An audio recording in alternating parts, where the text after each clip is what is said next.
Stove on பண்ணிக்கோங்க. ஒரு pan வச்சுக்கோங்க. அதில் தண்ணி நம்ம ஒரு 2 கப் அளவுக்கு ஊற்றிக்கலாம். ஊற்றுனதுக்கப்புறம் கொஞ்சம் நேரம் கொதி வரும். அதுக்கப்புறம் சால்ட் 1 ஸ்பூன் அளவுக்கு சேர்த்துட்டு இப்போ நம்ம ப்ரெஸோலேருந்து வரக்கூடிய நல்லெண்ணெய் யூஸ் பண்ணுறோம். ஒரு 3 ஸ்பூன் அளவுக்கு நம்ம சேர்த்துக்கலாம்.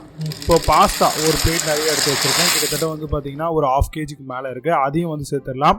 நல்லா ஒரு மிக்ஸ் கொடுத்துட்டு நல்லா அது வேகட்டும். அது ஒரு 15-20 நிமிஷம் ஆகும்.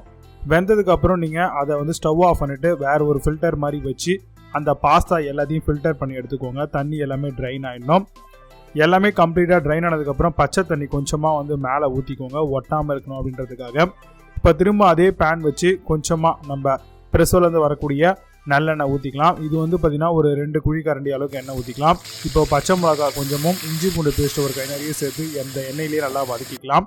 வதக்குனதுக்கப்புறம் நம்ம ஒரு 2 வெங்காயம் நல்லா நறுக்கி சேர்த்துருக்கோம், அதையும் சேர்த்துக்கலாம். கூடவே ப்ரெஸ் ஆயில் தேவைப்படும் பொழுது நம்ம கொஞ்சமாக நல்லெண்ணெய் சேர்த்துக்கலாம். இப்போ தக்காளி வந்து 3 வந்து நல்லா நம்ம கட் பண்ணி சேர்த்துருக்கோம். அது எல்லாமே நல்லா குழஞ்சி வரும்போது நம்ம ஒரு கை நிறைய வந்து கேரட்டை சாப் பண்ணி வச்சுருக்கோம், அதையும் வந்து அது கூடவே சேர்த்துக்கலாங்க. தேவைப்படும் பட்சத்தில் கொஞ்சமாக சால்ட்டு சேர்த்துக்கோங்க. வதங்கிறதுக்கும் இது ரொம்பவே ஈஸியாக இருக்கும். இப்போ 1 ஸ்பூன் அளவுக்கு தனி மிளகாய் தூள் சேர்த்துக்கோங்க. கூடவே ஒரு 1/2 ஸ்பூன் அளவுக்கு நம்ம கரம் மசாலா அதையும் சேர்த்துட்டு நல்லா வதக்க விடலாம். வதங்கிறதுக்கு தேவையான தண்ணி கொஞ்சமாக நீங்கள் சேர்த்துக்கோங்க. தண்ணி சேர்த்த உடனே நல்லா கொதி வந்து நல்லா சீக்கிரமாக வதங்கிடும். இப்போ ஸ்னாப்பிலேருந்து வரக்கூடிய பாஸ்தா மக்ரானி மசாலா நம்ம சேர்த்துருக்கோம். அது வந்து நம்ம 2 பாக்கெட் சேர்க்க போகிறோம். ஃபஸ்ட்டு ஒரு பாக்கெட் சேர்த்துட்டோம். இப்போ நம்ம ஆல்ரெடி ஃபில்டர் பண்ணி வச்சுருந்தா அந்த பாஸ்தா அதாவது மக்ரோனி எல்லாத்தையும் சேர்த்துக்கலாம். இப்போ இன்னொரு பாஸ்தா மசாலா சேர்த்துருக்கோம். ஏன்னா குவான்டிட்டி அதிகமாக இருக்கிறதுனால அதையும் சேர்த்துட்டு நல்லா வந்து பார்த்திங்கன்னா மிக்ஸ் பண்ணி விடலாம். இப்போ டொமேட்டோ சாஸ் வந்து ஒரு 1/4 கப் அளவுக்கு ஊற்றிக்கோங்க. ஊற்றிட்டு நல்லா வந்து பார்த்திங்கன்னா மிக்ஸ் பண்ணி விடுங்க. இப்போ நம்ம ஓரிகனோ வந்து பார்த்திங்கன்னா ஒரு 1/2 ஸ்பூன் அளவுக்கு நம்ம ஸ்ப்ரிங்கிள் பண்ணி விட்டுடலாம்.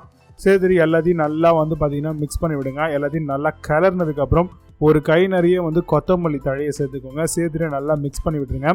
ஆல்மோஸ்ட் நம்மளுடைய மக்ரானி பாஸ்தா வந்து பக்காவாக ரெடி ஆயிடுச்சு. இப்போ வந்து பார்த்திங்கன்னா நம்ம ஸ்டவ் ஆஃப் பண்ணிவிட்டு அழகாக கொஞ்ச நேரம் ஆறுனதுக்கப்புறம் தாராளமாக சர்வ் பண்ணலாம். ரொம்பவே சூப்பராக இருக்கும் இந்த மசாலா மக்ரானி பாஸ்தா. ட்ரை பண்ணி பாருங்கள்.